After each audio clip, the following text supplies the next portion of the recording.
I don't know what's more shocking about this story. Either there are so many affordable homes that were built by a celebrity, or at least financed by a celebrity. God knows he never fucking swung a hammer when it comes to building any of these things.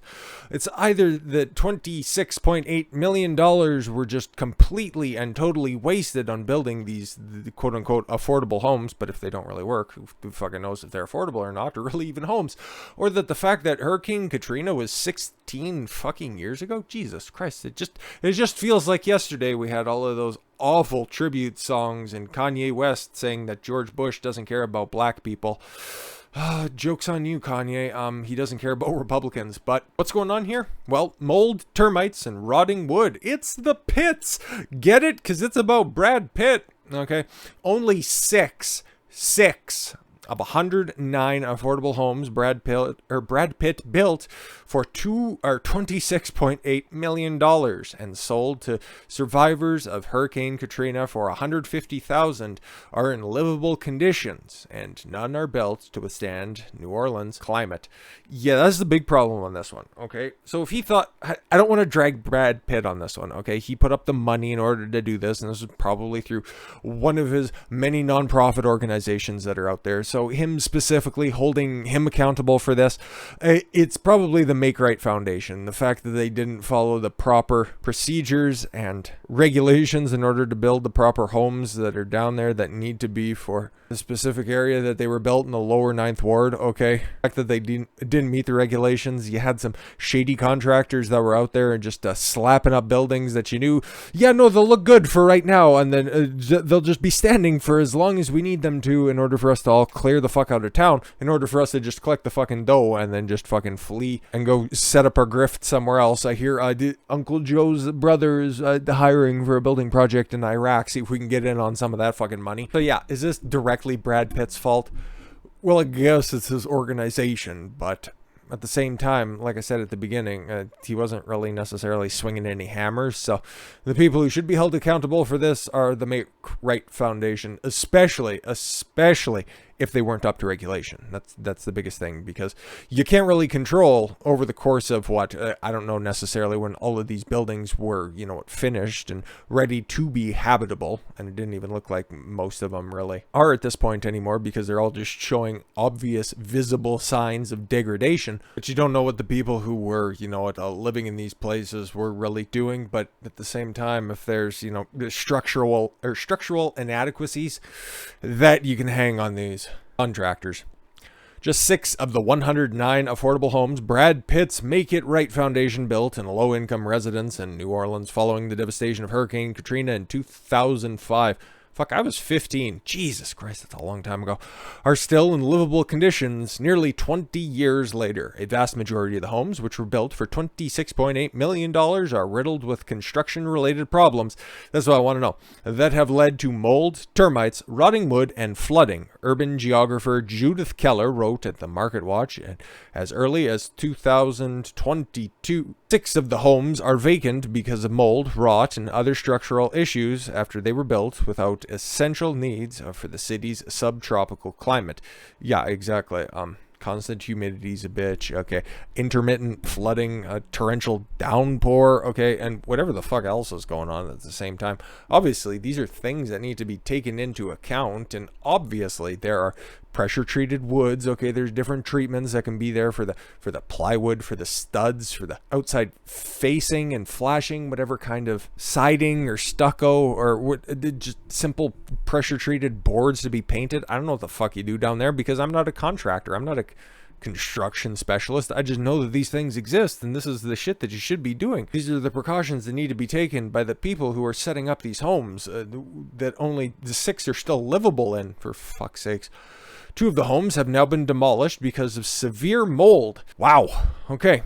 And the city is seizing one of the properties, calling it a safety hazard. Photos from the area show that many of the homes are still standing, have rusted roofs, and a visible water damage at the sides of the home.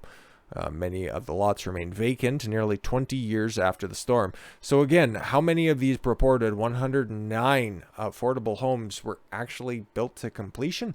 Because we got some pictures. We got a lot of pictures. So there's one of the pictures of the of Brad Pitt standing with a black guy. Okay, cool. In October of 2008. So did he need renovations? Did he need a new home? Okay, make it right. Brad Pitt and Angelina Jolie. Oh, she's off dealing with her other African kids or whatever the fuck that titless wonder is out there doing. Fix my house. Okay, and obviously, oh my god, I doxed them, but I think the Daily Mail did that a little bit better than me. But there you can see the mold on the outside of the house that doesn't have a gutter. That seems a little bit fucked, but I don't know. Like I said, I'm not familiar with the construction regulations for New Orleans, but obviously that just, if that's mold, that's not good. Okay, and then the sides of the homes. Okay, obviously there's severe fucking mold on the outside, which also has what looks like tarps in the windows as well. Like this place is probably getting destroyed as well. Many of the homes appear to be dilapidated with clear structural issues and damage at the sides of the home. Yeah, obviously. And no, actually, that doesn't look like it's ready for demolition because, yeah, it's got your utility boxes on the outside and then also a satellite dish as well. So that's the way that it's supposed to look upon completion, I guess. They just didn't get around to applying that second coat of sealer. And as you can see here, it's just a simple work in progress. They'll get around to it. One of the homes appear to have only its foundation beams constructed. Very few of the beams just probably didn't get the piles delivered in time, and it's like you can only build so much. So they're probably just backlogged. You know, they're just all stuck on those barges. The port of Los Angeles, they're all still backed up. We'll eventually get around to it. It's only taken 13, 14 years. And there you can see, yeah, rotted wood on the side of the building. That's just unforgivable. Really, you should have the treated wood out there, and that's just paint on there. There's no excuse for that one. That just doesn't make any fucking sense. Obviously, somebody thought that they could cut corners because the front facing seems to be, it's got a little bit of a fucking knot there. But the rest of the house, okay, some of these other boards aren't quite rotting, so maybe that's just on the more weather-beaten side of the house, but that rot and that mold seems to be pretty good. And there's a different home with a different rot on the side as well, so there's something going on with those roofs that were never quite finished. Okay, God only knows what's going on underneath the siding on that one. I don't necessarily know what's wrong with that one. It just might be a wide shot for something that requires something a little bit closer up, but I guess they're complaining about paint chipping away. Well, it's almost been 20 years and it's constantly outside facing what would be the north, I guess. So again, tough to really tell, but yeah, as you can see, more rot, a different house. It's just very common out there. And I couldn't imagine living in a place where you need a fucking window shaker in every single room, because this is the 9th ward after all, and probably gets hotter than the devil's balls consistently. So that must suck. And then, yeah, that's the house that's condemned, and that looks like they were working really hard on condemning that one. Jesus Christ. The Pitt's Foundation sought to build 150 homes. They got close. Looks like it. Homes in the lower 9th ward of Los Angeles. The same thing. Skid Row looks exactly the same. Just fewer needles in the lower 9th ward in New Orleans. That were storm safe, solar powered, and green for the price of $150,000. Well, so was the money that made in that transaction in 2007. In the wake of Hurricane Katrina, which devastated the area, resulting in many homes being lost. Yep. I'll remember. You guys probably remember as well. More than 100 green make-it-right homes were eventually built between 2008 and 2015. Holy fuck. If some of the pictures were from those houses that were built, especially in the tens, holy fuck. The organization reported spending $26.8 million on the project, which also included a community garden in the city's lower 9th ward. I could only imagine what's being grown there. Just theorizing. Regular meetings with new homeowners. So, what's going on in there? How's the new place working out? Oh, there's a lot of leaking and things are growing from the roof. Oh, so everything's going great. How about that solar power? Feeling good about that green energy that you're getting in? The architects who created these homes tried to make them green and sustainable by being what? Open air? And safe and reusable materials, clean water, and renewable energy. All laudable causes. Unfortunately, you just didn't follow through on any of those promises. All of the homes also had solar panels and energy efficient heating and cooling systems. Yeah, it's so efficient. In fact, you didn't even bother sealing everything up. Well, yeah, we got an aerial shot on some of the houses. Obviously, you take a look at the ones that don't have solar panels on them, they look monumentally different, okay? Like they don't have all of this funky architecture, okay? But they seem to be doing fine, okay? Like that place has shingles, okay? That one doesn't seem to be condemned or in disrepute. But all right, who knows? For one resident, identified by Keller as Hannah, Keller's the reporter, Hannah's the unfortunate occupant. Those problems began only 8 months after she moved into her first home, saying it was completely in shambles. Why'd you buy it then? No, I'm just joking. The house's flat roof could not hold up to any of the rains. Yeah, that just seems retarded, where there would be any non-sloped roofs that are out there. Like even some of them, like you can kind of see in this picture here, like there's this teal colored house. That house doesn't really seem like it has much of an incline. So, you have any snag there? You have any curling on assumedly a tin roof or something like that? That's gonna hold water, ergo create rust and all that other fun stuff, but whatever. House's flat roof could not hold up to the heavy rains, causing massive water intrusion and subsequent termite infestation and mold, as it does. Hannah now struggles with health problems caused by toxic mold and says that she doesn't know how the issue could be appropriately resolved. It involves a cat bulldozer. Sorry. Hannah, sorry.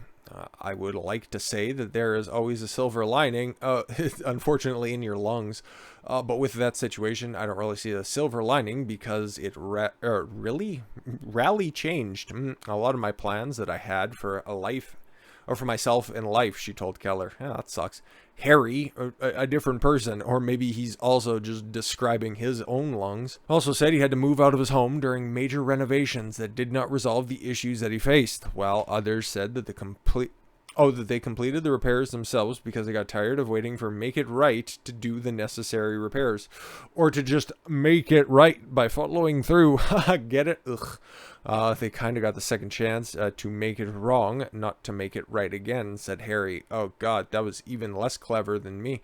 They made it wrong twice. Dun dun dun. There's another home again with that rot problem, and then rust as well. Like Jesus Christ, just it's fucking disaster. And then same with the deck there, you can start to see the same rotting occurring. And again, as you can see, you got that fucking flat roofs right there for most of the. Jesus, what's wrong with you? And then that's one of the homes that were made as well with a huge porch. Like I do love a good outside porch, but still, for fuck's sakes, what are you doing out there with something that big, especially in an area that's going to get beat to death with rain every single fucking year? Oh, but at least, see, there's a nice solar panel that's out there. That just looks like something that should be fucking bulldozed, and like reminds me of an old disheveled trailer court. Fuck's sakes. Several of the homes are now vacant after years of dealing with water damage and structural problems. Yeah, at least they got a nice satellite dish out there. And all of the free plywood you can possibly peel off of there. Jesus, and just don't mind the additional spores. And there's another house with a flat roof, which is just stupid. Like you figured if you had all of these affordable homes that would be out there, you'd have some sort of uniformity in your construction, but I guess they were just feeling a little bit experimental in their designs, at least for the ones that they finished. But yeah, no, there's Pitt down there at the site, getting his money's worth out of it, but we'll see if that ends up paying off for him, because Jesus Christ, man, promised to make things better after all of this devastation that was there, and I'm sure you had the best intentions in mind. You thought that your nonprofit organization would really do something good out there, okay? Like, I get it, okay? You want to build these homes and $150,000. I don't know how far it goes necessarily in the 9th Ward, okay? I'm sure that's probably a discount for what was probably going to be some really decent homes, okay? Nice starter homes, okay, revitalize the neighborhood, okay, in an attempt to just, because I don't know what it was like before, but I knew it was one of the poorer districts in New Orleans. I'm sure it was probably an attempt to, it's like, okay, we have this opportunity to do something good, revitalize the neighborhood, okay, turn it from a potential slum into something where, you know, people have ownership over their homes, and when you have ownership over your homes, you're just more likely to maintain them, keep them in better repute, and then, hey, what you want to do after that, that's totally fine, that's totally up to you. You own it, okay, you went through a big issue of potentially your insurance paid for the replacement home that was there, even though there was a lot of stories that came out that there were just a lot of settlements, mass class action settlements, or people not even having flood insurance, and because it wasn't even offered, and I don't think it was offered in New Orleans because they knew that that'd be an uninsurable situation. So again, I'd have to go back and refresh my memory on that, but you thought that you had this investment, you thought somebody was doing something good, and then obviously just the grift of a shitty contractor comes along and everybody gets swindled, and realistically, there's less water this time around, but the devastation remains. With that said, thank you very much for the gift of your time. I've been Don Consuelo. I want you to follow your gut and get after it. Take care, everyone.